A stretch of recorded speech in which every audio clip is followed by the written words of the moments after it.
Happy Days, The Guided Path, From Trauma to Profound Freedom and Inner Peace. Gabby Bernstein provides a roadmap for transforming fear and trauma into peace. The book pivots from her usual law of attraction focus toward deep, clinical, and spiritual psychological healing. Here are the 20 core conclusions and takeaways from the book.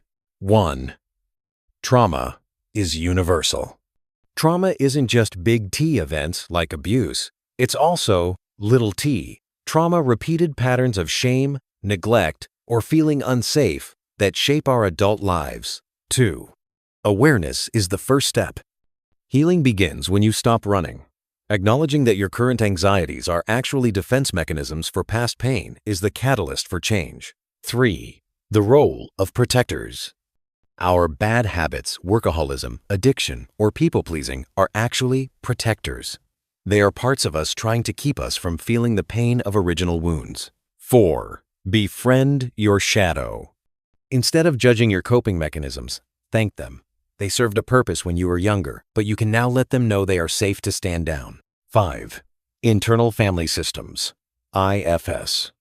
Bernstein leans heavily on the IFS model. We are a system of parts. Healing involves returning to yourself, the calm, compassionate core that exists beneath the trauma. 6. The body keeps the score. Trauma is stored in the nervous system, not just the mind. Healing requires somatic, body-based work to release stored tension and fight-or-flight energy. 7. EMDR is a powerful tool. The book advocates for EMDR, eye movement desensitization and reprocessing, as a scientifically proven way to reprogram how the brain stores traumatic memories. 8. Physical pain is often emotional. Bernstein discusses the link between chronic physical pain, like back issues, and repressed emotions, referencing the work of Dr. John Sarno. 9. Reparenting yourself. Much of our healing involves becoming the wise adult for our inner child. You must give yourself the validation you didn't receive growing up. 10. The danger of spiritual bypassing. You cannot positive think your way out of trauma. Using affirmations to avoid feeling deep pain is spiritual bypassing, and it ultimately hinders true freedom. 11. Dissociation as a shield.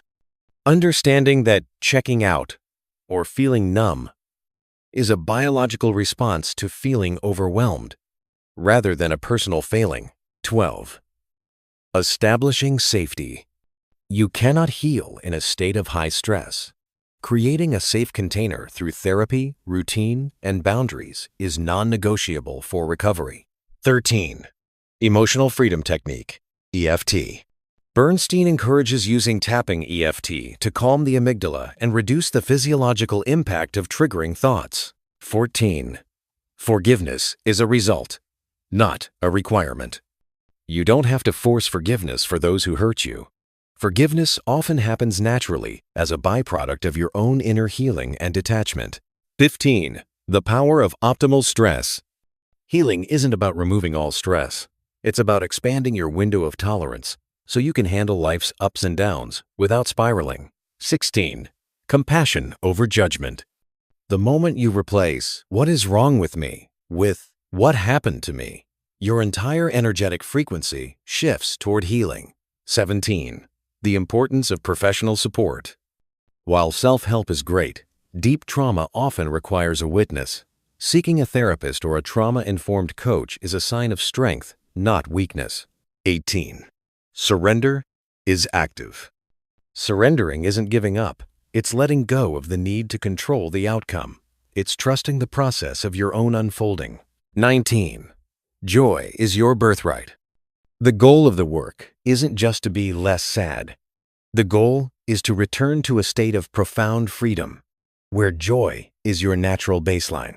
20. Healing is a spiral. Healing isn't linear. You will have happy days followed by setbacks. The happy days come from knowing you now have the tools to navigate the dark ones.